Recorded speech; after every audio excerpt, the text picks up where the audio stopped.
आता पुढच्या काही महत्त्वाच्या बातम्या पाहूयात। धारावीच्या पुनर्विकासावरून महाविकास आघाडीतील मतभेद वाढण्याची शक्यता आहे। एकीकडे काँग्रेस नेते राहुल गांधी आणि उद्धव ठाकरेंच्या पक्षाने विरोधात आक्रमक पवित्रा खरं तर घेतलेला आहे, तर दुसरीकडे शरद पवारांची अदानीशी असलेली मैत्री काही लपून नाहीये। नुकताच शरद पवारांनी मुख्यमंत्र्यांची भेट घेतली होती आणि या भेटीमध्ये अदानींना देण्यात आलेल्या धारावी पुनर्वसन प्रकल्पावर चर्चा केल्याचं बोललं जातंय।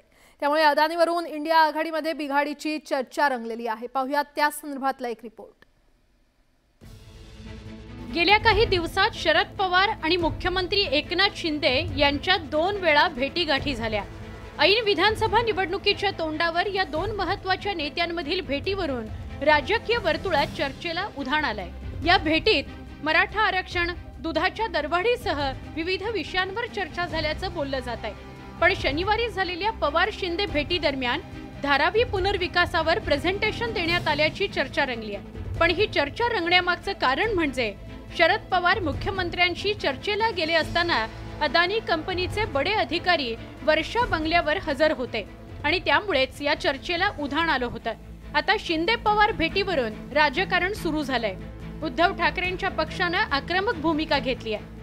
आरक्षणासंदर्भात भेटले, काही सहकार कारखान्यांच्या अडचणीचे प्रश्न असतात त्या संदर्भात भेटले। त्याच्यामुळे ते कशाकरता भेटले हे मी सांगू शकत नाही, ते तुम्हाला ते सांगू शकतो। आमचा मुद्दा एवढाच आहे, माननीय पक्षप्रमुख उद्धवजींचा, मी तुम्हाला उद्याही सांगतो की कोणत्याही परिस्थितीत धारावी पुनर्वसनाच्या नावाखाली मुंबई शहर लाडक्या उद्योगपतीच्या घशात घालू देणार नाही। एकीकडे ठाकरेंच्या पक्षानं अदानीला दिलेल्या धारावी पुनर्विकासाच्या कामाला विरोध केलाय, तर दुसरीकडे सत्ताधारी शिवसेनेनं ठाकरेंच्या या भूमिकेवर टीकास्त्र डागलंय।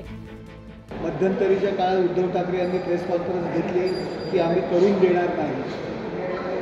नंतर 2 दिवसांनी प्रेस कॉन्फरन्स घेतली, अदानी यांची करण्याची तयारी असेल, ते करू शकत असतील तर त्यांनी करावं।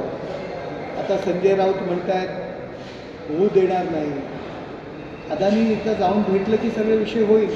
अदानींनी संजय राऊत आणि यांच्याशी बैठक घेतील ते, आणि त्याच्यानंतर सगळे मार्ग मोकळे होतील। धारावी पुनर्विकासावरून उद्धव ठाकरेंच्या पक्षानं अदानींविरोधात आक्रमक भूमिका घेतली आहे। उद्धव ठाकरेंनी अदानीच्या कार्यालयावर मोर्चाही काढला होता।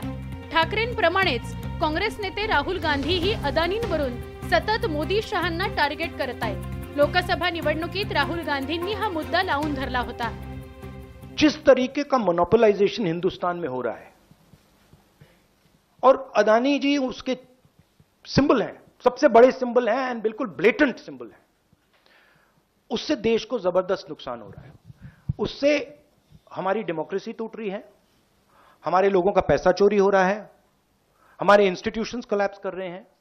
जाहीर सभा असो की संसद, राहुल गांधींनी याच मुद्द्यावरून सत्ताधाऱ्यांची कोंडी करण्याचा प्रयत्न केला होता। अदानीच्या मुद्द्यावरून इंडिया आघाडीतील काँग्रेस आणि उद्धव ठाकरेंचा पक्ष एका बाजूला तर शरद पवार दुसऱ्या बाजूला असं चित्र आहे। कारण शरद पवार आणि गौतम अदानींची मैत्री जगजाहीर आहे। 2 वर्षांपूर्वी बारामतीतील एका कार्यक्रमासाठी गौतम अदानी यांनी हजेरी लावली होती। आता धारावी पुनर्विकासाच्या मुद्द्यावरून इंडिया आघाडीत मतभेद होण्याची शक्यता नाकारता येत नाही। Bureau report, news 18 Lokmat. आपण